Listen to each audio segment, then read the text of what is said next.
Hi అండి, నమస్తే. ఎలా ఉన్నారు అందరూ? నేను కరివేపాకు పొడి చేస్తున్నానండి. క్వాంటిటీస్ చెప్తున్నాను. ఒక చిన్న గిన్నెడు కరివేపాకు తీసుకున్నాను.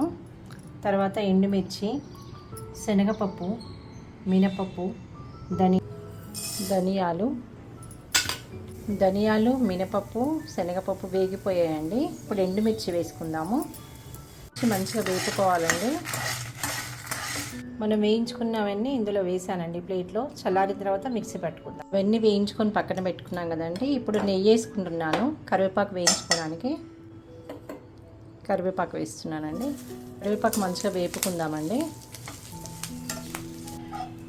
కరివేపాకు వేయించుకోవడం అయిపోయిందండి. మనం వేయించి పెట్టుకున్న ఉన్నాయి కదండి కరివేపాకు పొడికి. ఇవన్నీ మిక్సీ చేసుకుంటాను. మిక్సీ పట్టుకున్నానండి కరివేపాకు పొడి. తర్వాత ఒక 4 వెల్లుల్లిపాయలు వేస్తున్నాను. వేసి మిక్సీ చేస్తాను. కరివేపాకు పొడి రెడీ అయిందండి.